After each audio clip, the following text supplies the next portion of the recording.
Do you ever complain? Well, how about if we check and see? Have you ever complained about the weather?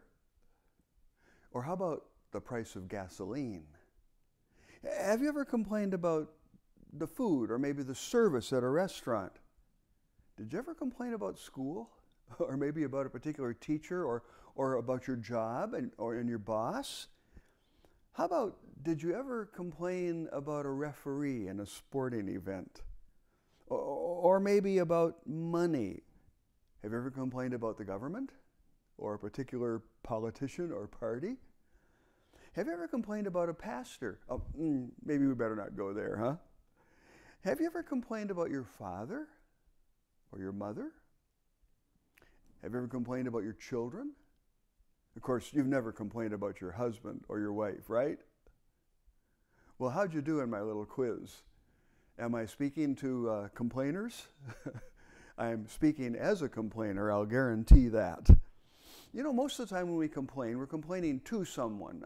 We can grumble to ourselves, but often when we're complaining to someone, whether it's just venting or whether we're trying to get them to do something about it. Have you ever complained to God? Well, King David, the greatest king of Israel, complained to God. And that's the subject of my sermon today, complaining to God. If you have your Bible there with you or your Bible app, I encourage you to turn to Psalm 64, where we find David complaining to God. This is a poem set to music, so it could be sung as part of the personal or the corporate worship of the Jewish people. Here are the opening words. Hear me, my God, as I voice my complaint. David is complaining to God. Well, before we actually dig into the psalm, please notice at the beginning of the psalm, before verse 1, at least in most Bibles, Psalm 64 has a short inscription, and the inscriptions, when they're there, are put there to give us some more information about the psalm. It says, for the director of music. In other words, this psalm was written and given to the director of music. That is the person who is in charge of the music, of the worship, musical worship, at Israel's gathering place, the tabernacle in Jerusalem, later replaced by the magnificent temple. The director of music was kind of like the national worship pastor. Think of Scott, but on a national scale, America's music pastor. That was the director of music. And he compiled, or his work was compiled in Israel's hymnal, what we call the Book of Psalms. And Psalm 64 obviously was one of those songs. Now, not every psalm has an inscription. When they do, some of them give us details about the circumstances out of which the psalm was written. For example, if you just look back one to Psalm 63, you notice that its inscription says, a psalm of David when he was in the desert of Judah. Now, we know when that was. 1 Samuel 23 tells the story. David was running for his life to escape King Saul and his plan to have his soldiers murder David. It was a very dark time when he wrote that psalm. But the inscription here for Psalm 64 doesn't give us that kind of a circumstantial reference point. But many Bible scholars, and you'll understand why looking at the psalm, they believe that probably the circumstances here reflect 2 Samuel chapter 15. This was when David's estranged son Absalom spent 4 years undermining his father, the king, and then led a violent insurrection or a rebellion, a revolution. It was a coup against his father. Just imagine as a father, when the son you dearly love tries to kill you and take for himself everything that is dear to you. This must have been, on many levels, the lowest point in David's life. And that's the backdrop to this psalm. The inscription also tells us, of course, that it was a psalm of David, that King David was the one who wrote it, and that's obvious from everything that I've already said. Now, Psalm 64 was not only a song, it was a poem. All of the Psalms are. They're Hebrew poetry. That's important. But this particular poem song is also a prayer. It's a prayer song. And it has 3 stanzas, even as many of the songs that we sing today have more than one stanza.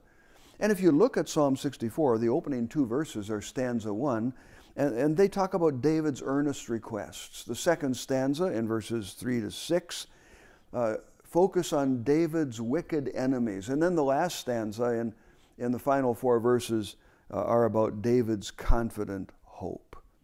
But the prayer psalm starts with his earnest requests. There are 3 of them. Hear me, protect me, hide me. Obviously, David is feeling that he's in a very dangerous place. This is no casual prayer for God's blessing on the fish and chips you're about to eat. No, this is serious stuff. David's requests are, hear me, my God, as I voice my complaint. Protect my life from the threat of the enemy. Hide me from the conspiracy of the wicked, from the plot of evildoers. This is David's prayer complaint about his enemies who are out to destroy him. Now, whenever you complain to someone, you're usually doing one of 3 things. Sometimes you're just venting, getting it off your chest, you know. You don't expect anybody to do anything about it, like when you complain to your spouse about the weather. It's a horrible hot day. You don't expect them to fix it. You're just venting. Now, sometimes when we complain, we're warning the other person so they won't have to experience the same negative thing that we did. Like maybe it took you 45 minutes just to get downtown in Grand Haven because of a traffic accident. And so you want to help the person to know that they need to look for an alternative route. And so your complaint is to try to help someone else, to protect them. But sometimes when you complain to someone, you're informing them because you think they could or should have done something about it or should do something about it. You know, this is kind of like when you say to your kids, the car is full of empty McDonald's bags. There are stale French fries scattered all over the back seat and the floor. There's a request there perhaps, but there's an implied accusation. This is a call for action. Do something about this. You're responsible. You should have already done something. Pick up your mess. What kind of a complaint was David making? Was he just venting? Maybe hoping that God would say, oh, I know, that's so bad. I don't think so. Was he perhaps warning God to protect him because the enemies may come after you too, God? That doesn't seem likely. No, I think the probability here is that David's prayer complaint to God carries an implied accusation. Look what my enemies are doing. Why haven't you done anything about it? Why don't you do something about it? It's a call to action. Hear me. Hide me. Protect me.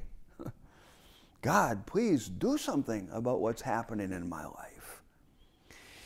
Now, when we see that David's complaint with an implied accusation to God, wow, that's kind of shocking, isn't it?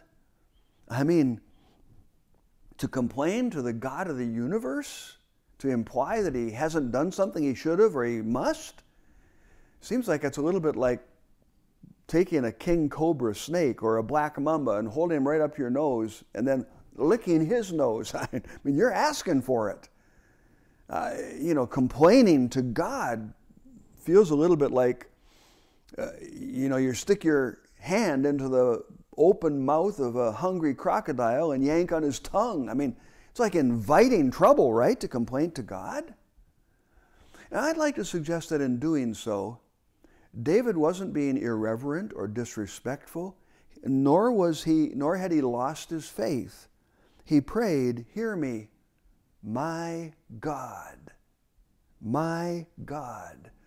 Those words imply that David believed that God existed and he had a relationship with him that he valued, my God. But you know what? It reminds me that Jesus complained against God his Father. On the cross, he prayed, get this, he actually prayed the words of David from another complaint psalm that David wrote, Psalm 22. Jesus adopted David's complaining prayer, and from the cross he cried, my God, why have you forsaken me? Wow. You know, rather than God incinerating David with a bolt of lightning when he complained against him, God the Son actually picked up the same language and made it his prayer of complaint on the cross. You see, maybe it's kind of like saying, you know, hear me, listen to me. I'm not complaining because I don't believe in you or because I don't value my relationship. I'm complaining because I do believe in you and because I do value my relationship with you. You are my God. Hear me. You know, there are many other examples of people complaining against God. I mean, heroes of the Bible like Job in Job chapter 23 or Abraham in Genesis 18 or Moses in Exodus 32. And many of the Psalms, some not by David, some by David, are overt complaints. Like, think about this one in Psalm 13. David wrote, how long, Lord, will you forget me forever? How long will you hide your face from me? How long must I wrestle with my thoughts and day after day have sorrow in my heart? How long will my enemy triumph over me? Wow. You know, complaining to someone can be risky. They could yell at you. They could retaliate against you. They could reject you or abandon you. Do you ever talk to God like this? You know you can. In fact, I think that's one of the reasons that Psalm 64 and others like it are included in the Scriptures, to let us know it's okay to tell God how you really feel. I'm going to guess that consciously or subconsciously, all of us have had a complaint against God for something he did or didn't do. But we never said it out loud. You know, it's kind of like, oh, I'm not going to say what I'm thinking here. Kind of like, you know, if I say it out loud, then God will be upset with me. Like, come on now. Do you really think that if you say your complaint to God in prayer out loud, that God is going to say, I didn't know you felt like that. That's amazing. Of course not. The Bible makes it clear that God knows our thoughts, not only when we think them. Psalm 139 suggests that God knows our thoughts even before we think them. You see, this psalm is a lesson about honesty with God. It encourages us to get real with God. Don't just say prayers that are pious and nice. You know, tell God how you really feel. This psalm is about knowing who God is to the point that you feel safe in bringing to Him your deepest hidden secret thoughts, even the ones that are negative against Him.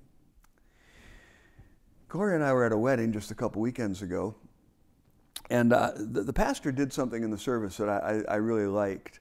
Obviously, during premarital counseling, he had asked them to write down something they really loved about their husband-to-be or their wife-to-be. And as part of the ceremony, he said, I want to read what you said about why you love, and he named them. Both of them were remarkably alike.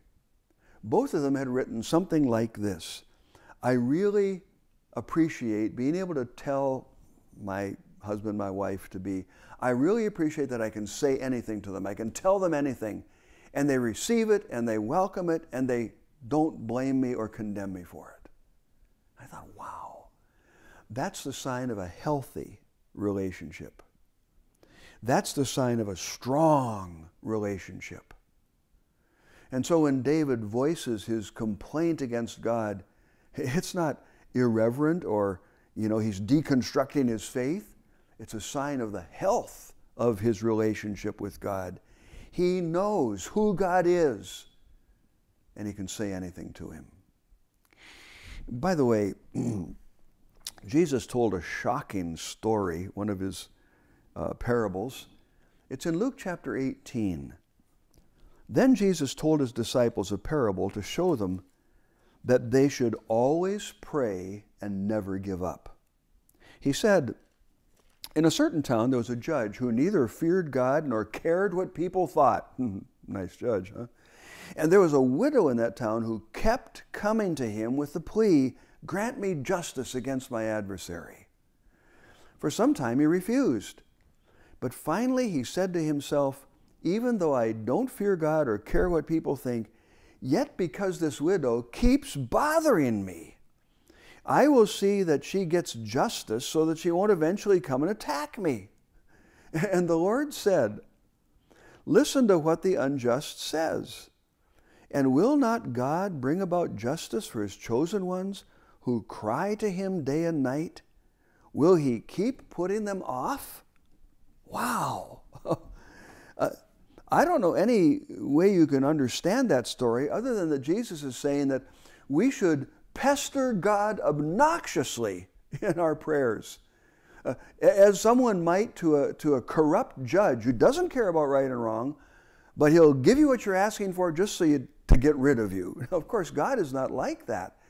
But Jesus' story that he told, a shocking story, lets us know that we ought to be persistent, obnoxiously persistent in prayer. Not just when we're asking for justice, which is an important thing to pray for ourselves and others, but for any serious prayer request, to keep on asking. Well, let's look next at how David described his wicked enemies. That's the second stanza of the psalm. And notice in verse 3 that David's enemies attacked him with their weaponized words. He says of his enemies who whet, who sharpen their tongues like swords, who aim bitter words like arrows. You know, when you sharpen a knife or sharpen the head of an arrow, it's because you want it to be able to cut easily and in some situations to do the most damage or the best slices or cuts. And that's what David's enemies were doing with their words. They were intentionally choosing their words in order to do the maximum damage against David. Boy, the backdrop of 2 Samuel 15, if you want to look it up, certainly conveys that about Absalom. You see, the tongue has immense power to do good or to do evil. The tongue, words may be used as weapons to cut and destroy or to help and to heal. That's what Proverbs 12:18 says. Rash words are like sword thrusts, but the tongue of the wise brings healing. You know, words can destroy a person's reputation, their relationships, their physical and emotional health. It can destroy their well-being. It can destroy their lives. Words destroy friendships. Words destroy marriages. Words destroy parent-child relationships. Have you ever used words to hurt someone?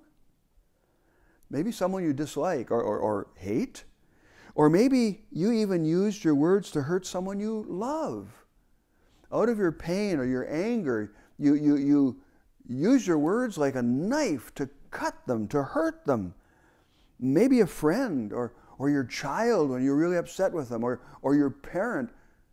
Maybe you've used those arrow words on your wife or your husband. Have you ever been hurt by someone else's words? Words that were like swords and arrows? I've certainly experienced that. In fact, some years ago, I and my family were deeply hurt, terribly hurt, and damaged by scandalous words, false accusations that people made against us. They did damage that can never be undone or never repaired.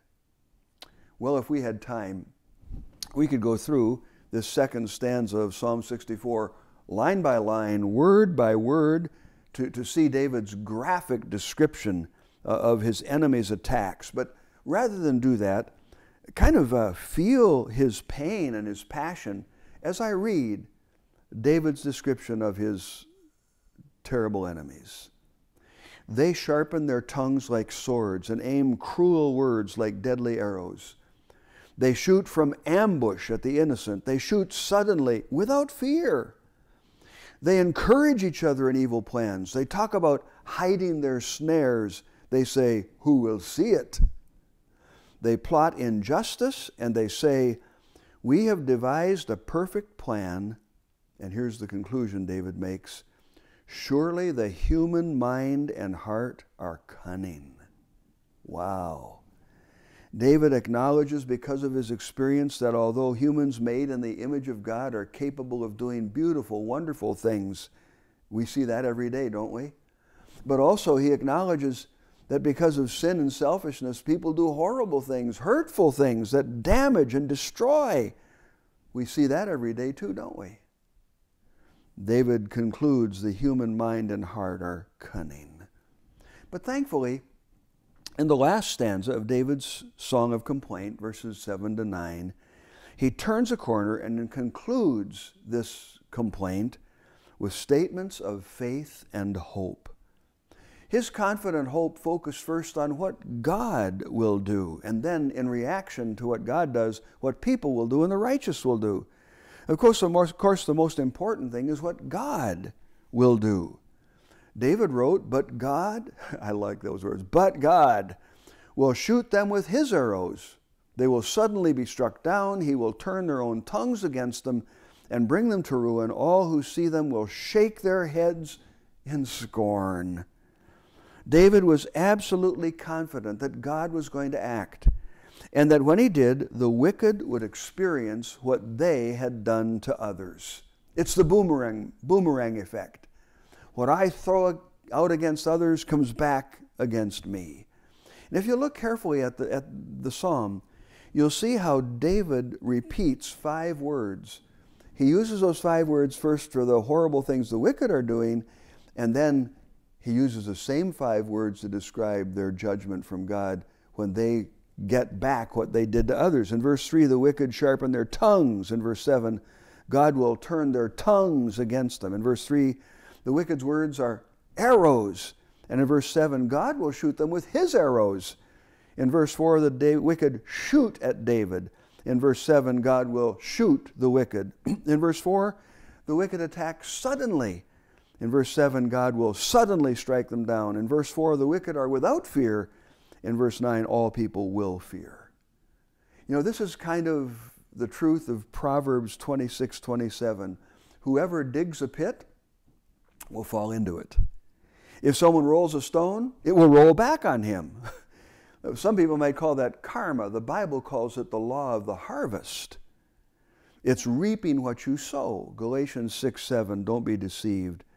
God cannot be mocked. A man reaps what he sows. And so with their weaponized words and all of their attacks, God is going to act, and they will reap what they sow. You know, for anyone who understands this unstoppable law of the universe, it becomes a deterrent. If I understand that the hurtful things I do to others are going to come back at me, and I will be hurt in the same ways that I've hurt others, that helps me to try to avoid behaving in that way. Now, David expressed confidence in the Lord that not only that the wicked would experience payback in kind, but also that their evil actions will come to an end. He says they will suddenly be struck down. He will bring them to ruin. In this age, in this broken world, sometimes the wicked prosper, and sometimes they prosper for a long time. It's like they're not accountable. It's like they act in wickedness with impunity. But David's confidence is that eventually, in God's time and in his way, their evil deeds will come back on them, and ultimately they will stand before God in judgment. It's payback time. Now, when God has acted and the wicked experiences judgment, David anticipated how the people would respond and how the righteous would respond. Notice in verse 9, he says, all people will fear. They will proclaim the works of God and ponder what he's done. Unfortunately, in this world, when evil and injustice prosper, when suffering and pain are so persistent, some people lose faith in God. They say, well, how can a loving God allow this to happen and not do something about it? You know, it's kind of like, if there's a God, why doesn't he Strike down Vladimir Putin and stop the terrible suffering in Ukraine and in Russia. Now, David doesn't promise a timetable, but he expresses absolute confidence that in his time, God will punish evil and bring about justice, and then people will acknowledge God's existence and his justice. Not only that, he says that then they will fear God and the consequences of sin, and they'll tell others and remember what God has done.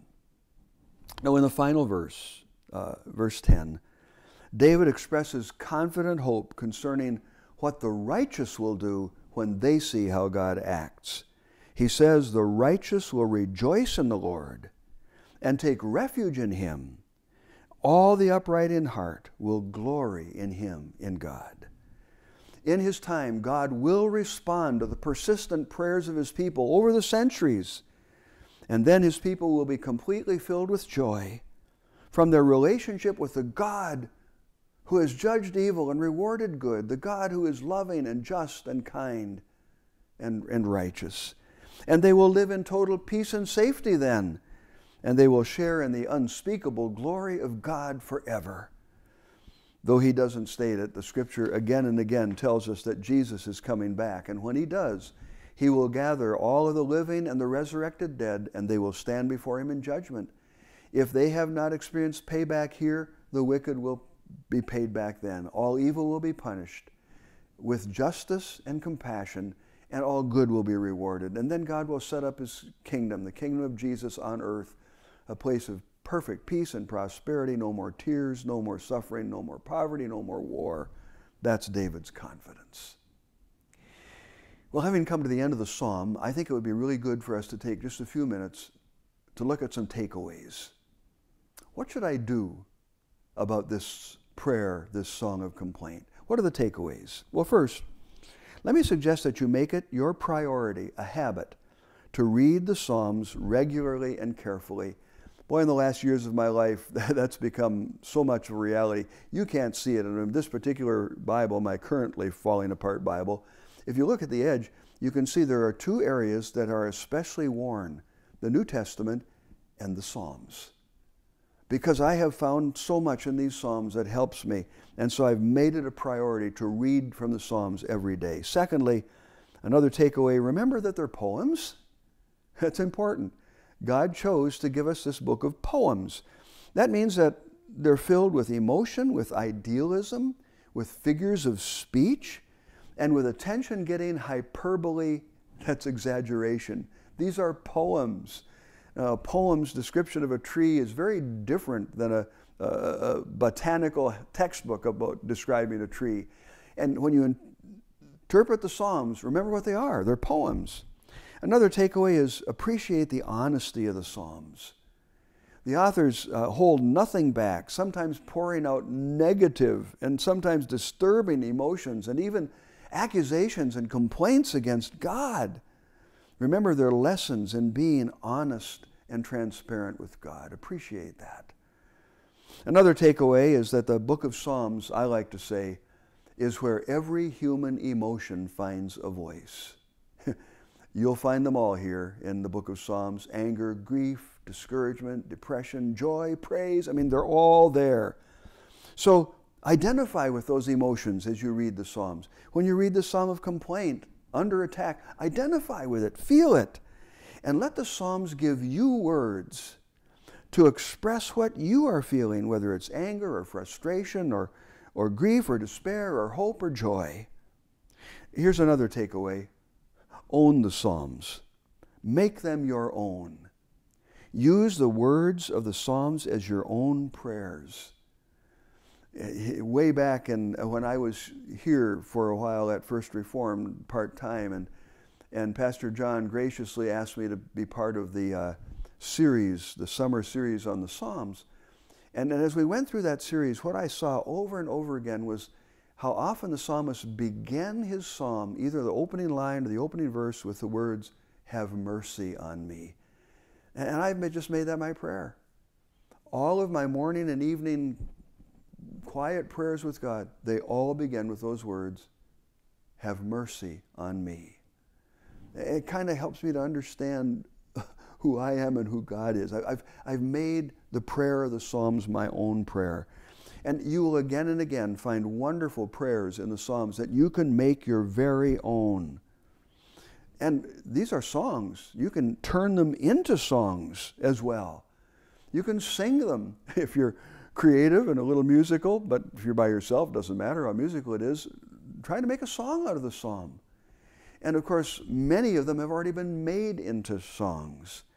I looked up, I just did a Google search about psalms in contemporary music or contemporary psalms, and I found that almost every one of the 150 psalms has been turned into, or part of it has been turned into, a song or many songs.